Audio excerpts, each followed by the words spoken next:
They say the truth will set you free, but sometimes the truth is what gets you locked away. I was 16 when I told my parents what their friend had been doing to me. I was 17 when they signed the papers to have me committed.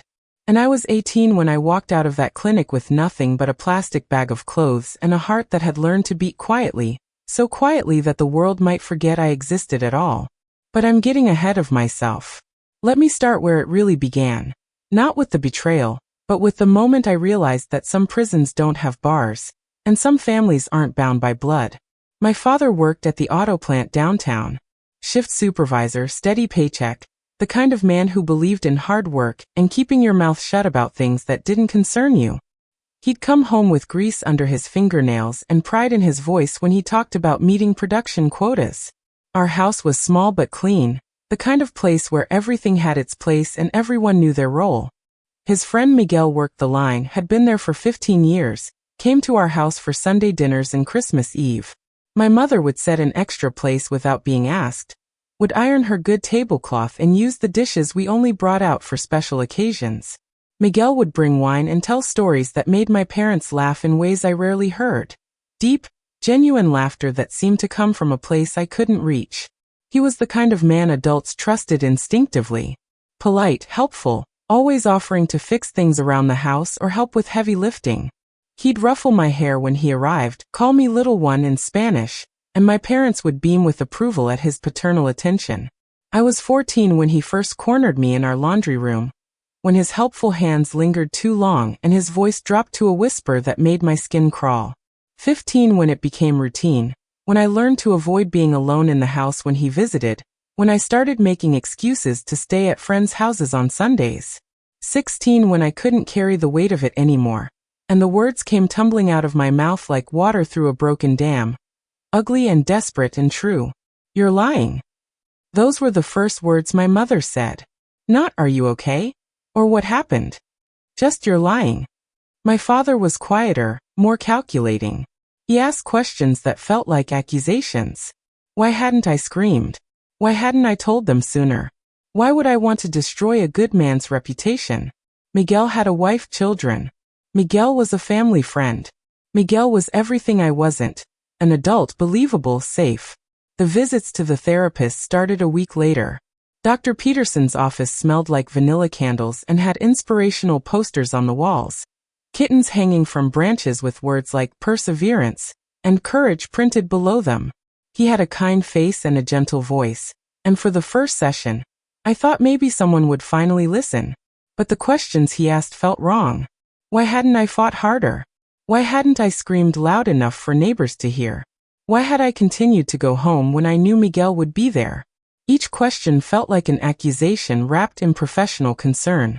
Then came the psychiatrist, Dr. Martinez, with her clipboard and her careful notes, and her way of looking at me like I was a puzzle she couldn't quite solve. She used words like attention-seeking behavior, and possible fabrication disorder, and adolescent fantasy. She prescribed pills that made me feel like I was underwater, like my thoughts were moving through thick syrup. Then the specialists who measured truth in insurance-approved sessions and diagnostic criteria.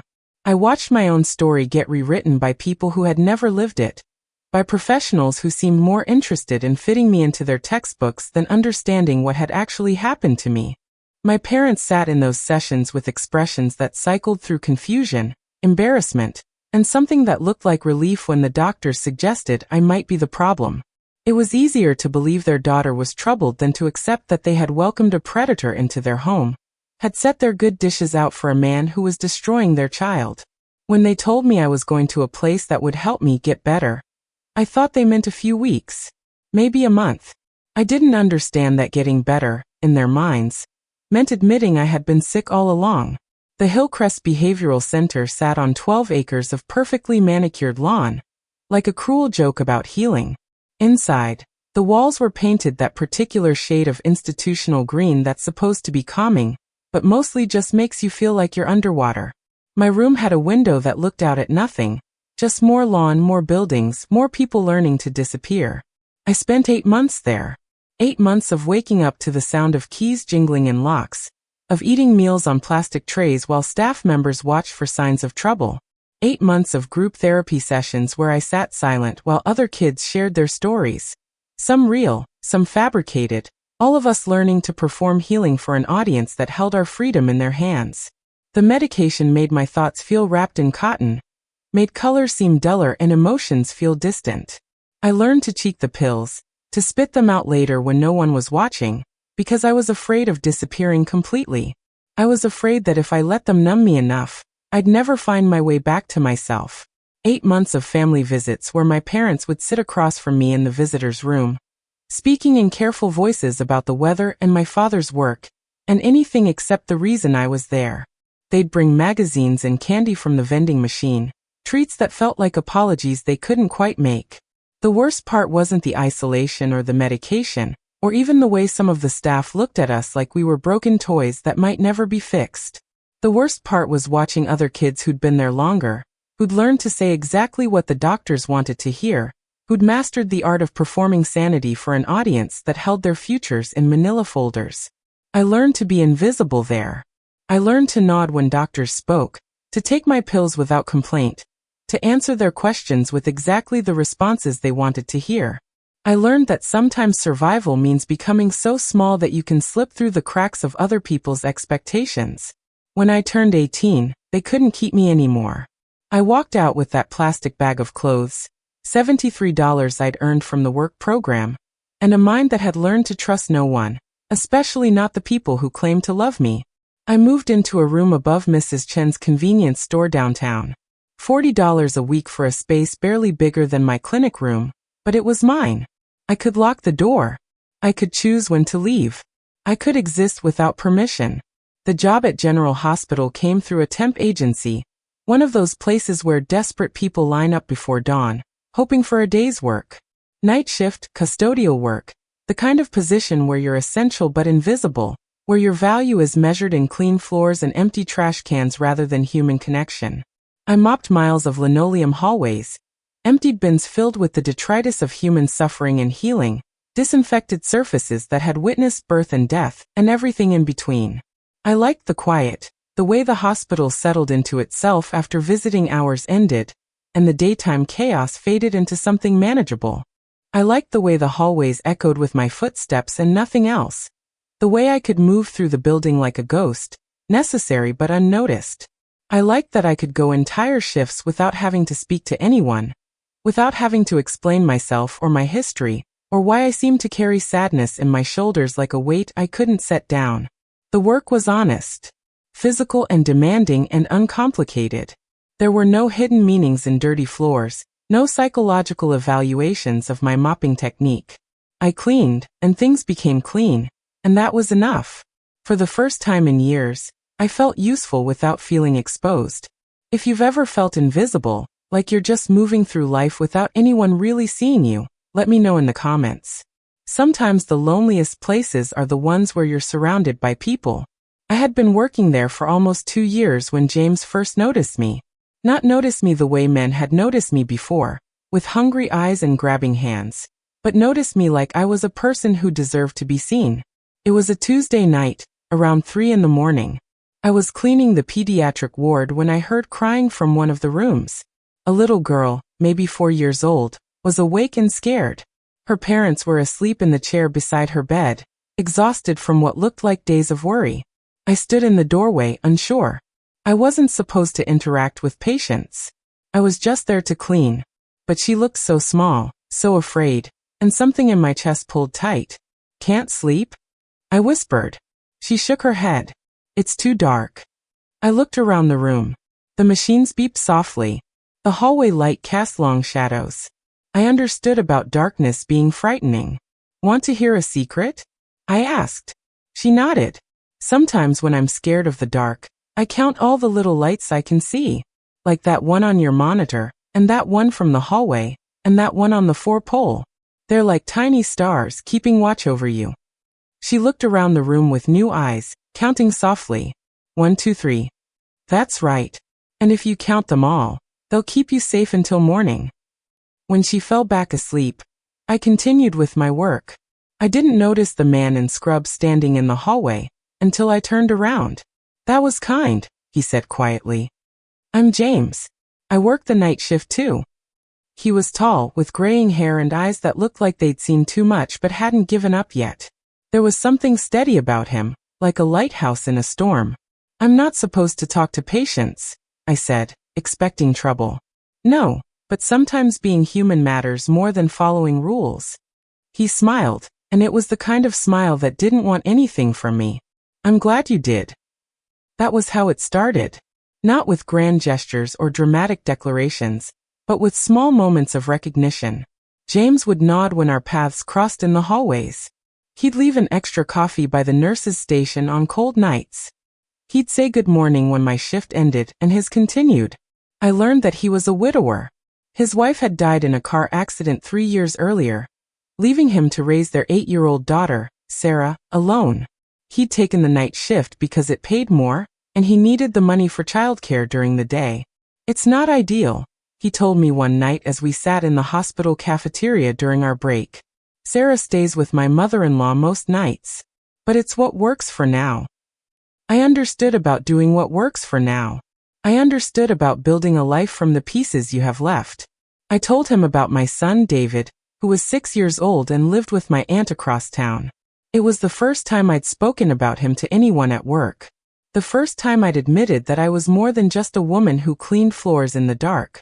It's hard, I said, being away from him. But I see him on weekends, and I'm trying to save enough money to get a better place. Somewhere we can be together. James nodded like he understood. Like he didn't judge me for the choices I'd had to make. What's he like? He asked. And for the first time in years, I talked about someone I loved without fear. I told him about David's laugh, about how he collected bottle caps and built elaborate castles with them. About how he drew pictures of us living in a house with a big yard and a dog named Max. He sounds wonderful, James said.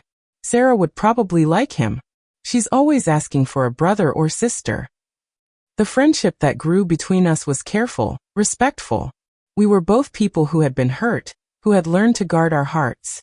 But there was something healing in the quiet conversations, in the way he'd check on me when I seemed tired, in the way I'd make sure he ate something during his break. Months passed like this.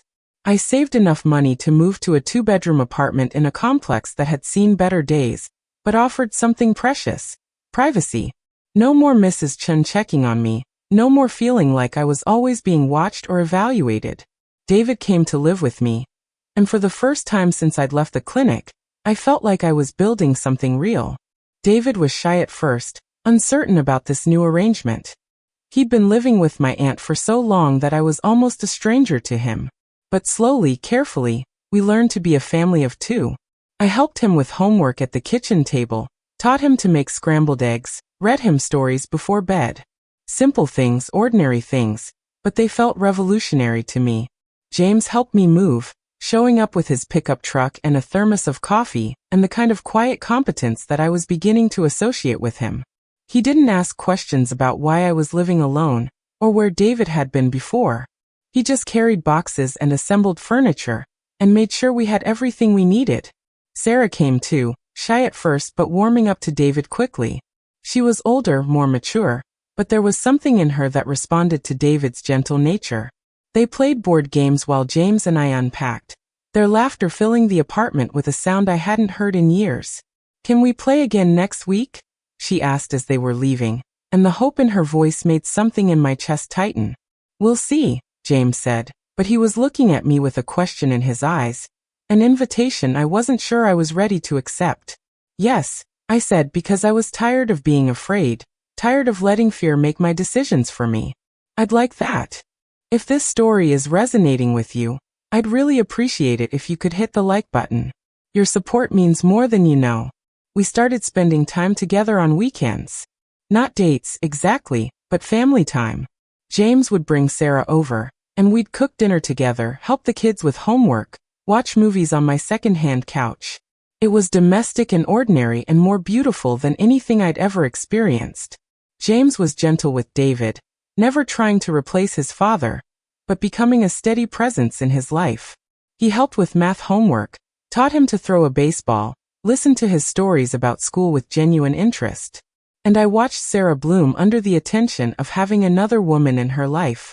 She'd help me in the kitchen, ask me to braid her hair, fall asleep against my shoulder during movies. She never called me mom, but she started calling me hers. This is my Sarah, I'd tell people. This is my David.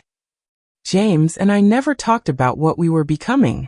We were too careful for that, too aware of how easily good things could be lost. But we were becoming something. A family that nobody planned but everybody needed. The wedding was small. Just us, the kids, and a justice of the peace in the courthouse downtown. I wore a simple blue dress that Sarah had picked out. James wore his best suit, and carried a bouquet of grocery store flowers that David had insisted on buying with his allowance. Do you take this woman to be your wife?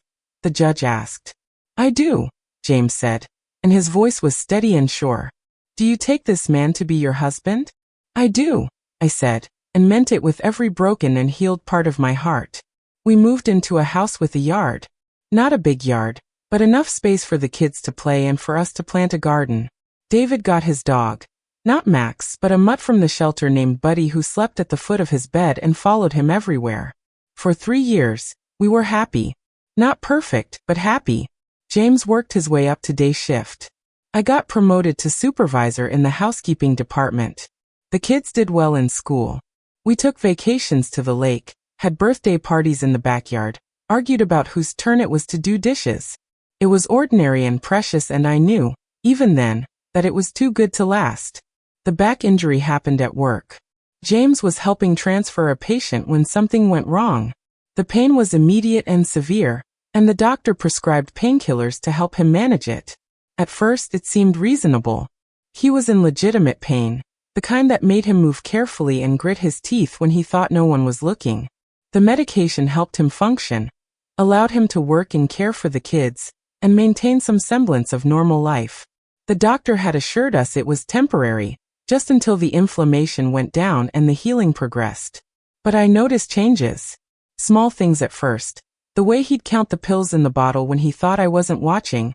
The way he'd get anxious when a dose was late. The way he'd disappear to the bathroom for longer and longer periods. Then bigger things. The distance in his eyes. The way he'd seem to fade out of conversations. The way he'd get irritable over things that had never bothered him before. It's just temporary, he'd say when I brought it up. And his voice would have an edge that hadn't been there before. Until the pain gets better. You don't understand what it's like. But I did understand.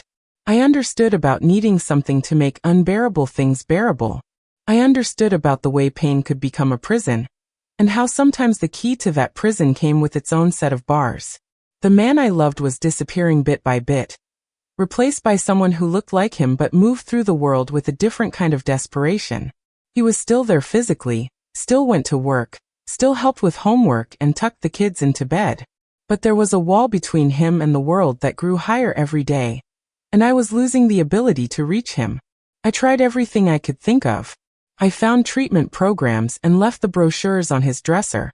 I hid the pills and watched him tear the house apart looking for them. I begged, I pleaded, I threatened to leave. You don't understand, he'd say. I'm not like those people. I'm not an addict. I just need these to function. But I did understand. I understood about needing something to make the pain stop. I understood about being trapped in a situation that felt impossible to escape. I understood about loving someone who was disappearing right in front of you. The kids knew something was wrong. Sarah, now 14, would come to me with worried eyes and ask why Daddy was acting so strange. David, 11, would hover around James like he was trying to hold on to something that was slipping away. Is James going to be okay? David asked me one night as I tucked him into bed. I don't know, baby, I said, because I'd learned that honesty, even when it hurt, was better than pretty lies. James died on a Tuesday morning in March. I found him in the bathroom, sitting on the floor with his back against the tub. He looked peaceful, like he was just resting. The paramedics said it was quick, that he wouldn't have suffered. Sarah collapsed in my arms at the hospital. David sat in the corner, dry-eyed and silent. I held them both and wondered how I was supposed to keep going when the center of our world had just disappeared. The funeral was larger than I'd expected. James had touched more lives than I'd realized. Co-workers, neighbors, parents of Sarah's friends, they all came to pay their respects. They talked about his kindness, his dedication, his love for his children. After everyone left, I sat in the living room with Sarah and David. The house felt enormous and empty without James's presence filling it. "What's going to happen to us?" Sarah asked. I looked at this girl who wasn't mine by birth, but who had become mine in every way that mattered. I looked at my son, who had already lost too much in his young life. I thought about the easy choice, the logical choice, the choice that everyone would understand. "We're going to stay together," I said. "We're a family. That doesn't change because James isn't here anymore." Please subscribe if you believe in the power of chosen family and the strength we find in each other during the darkest times. The legal process was complicated. I had no biological claim to Sarah, and James's parents initially fought for custody. But Sarah was old enough to have a voice in the proceedings, and she made it clear where she wanted to be.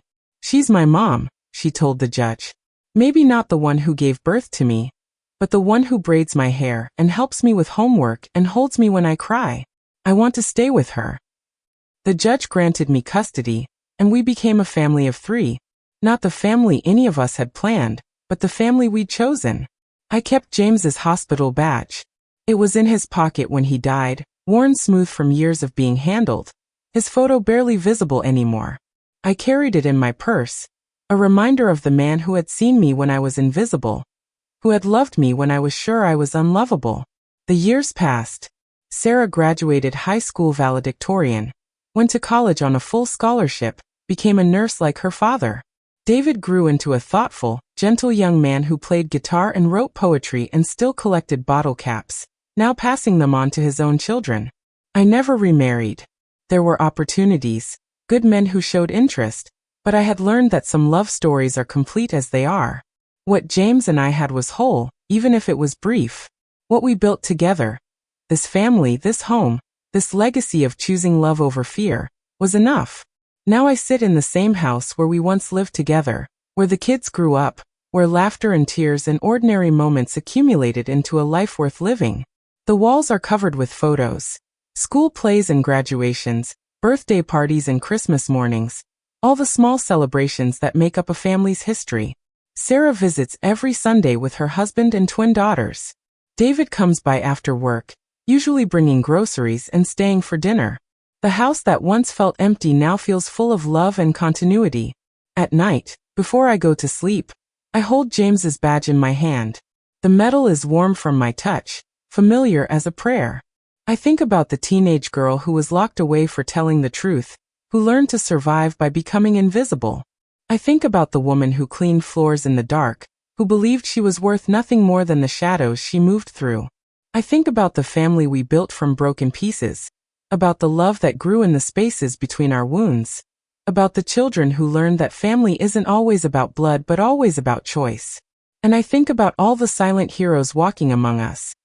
The ones who clean floors and work night shifts and raise children who aren't theirs and love people who are broken and choose hope when despair would be easier. Some of us are never rescued, so we learn to rescue ourselves, and then we spend the rest of our lives rescuing others.